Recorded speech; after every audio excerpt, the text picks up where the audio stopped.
Hello, my name is Mike Brown, and this is my assignment for Part 2 of Module 1. I am an 8th grade science teacher at Penn Manor Middle School. There's me, that handsome fellow there. As far as my professional info goes, I've been teaching for 10 years, all at Penn Manor.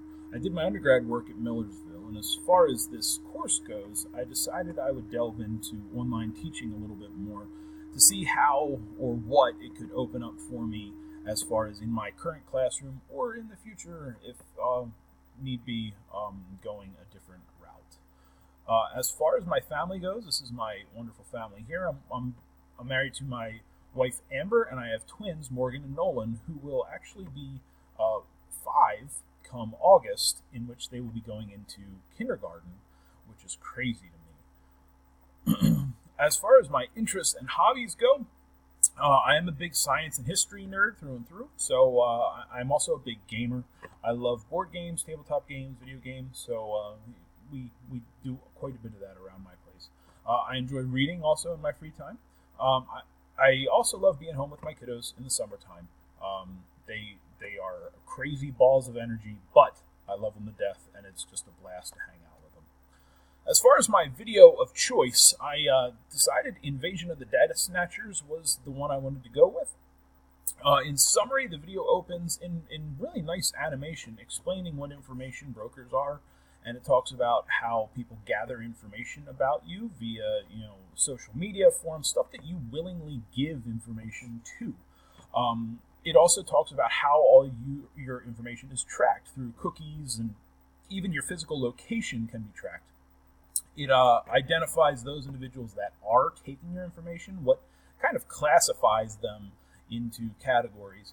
And lastly, it talks about financial institutions and insurance companies, other companies that have your information that may not be bad, but if combined with the stuff from up here, can make a really, really tempting dossier for you for somebody to steal your identity.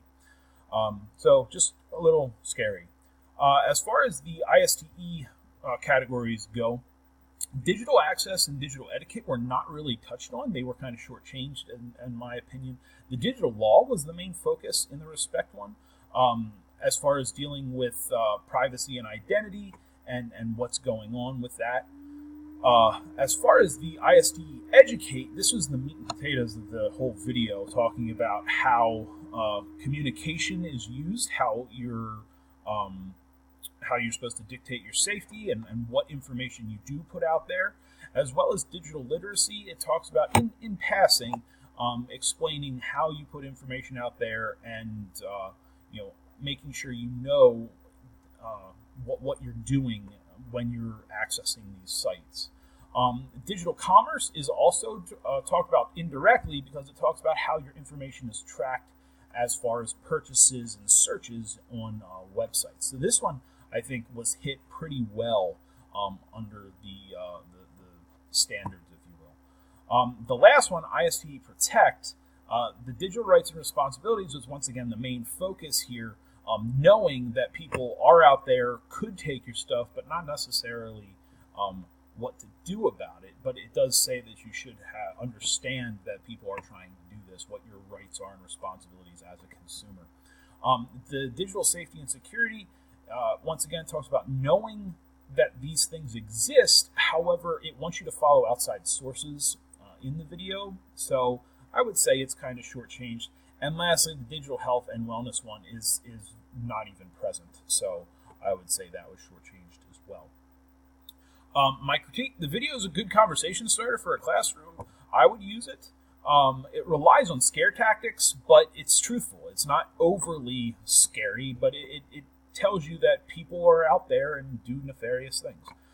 It explains how information is gathered, and everyone has a shadow on the internet, and depending on your usage, it depends on how big that shadow is. It doesn't meet all of the CIPA requirements, so you would have to do some other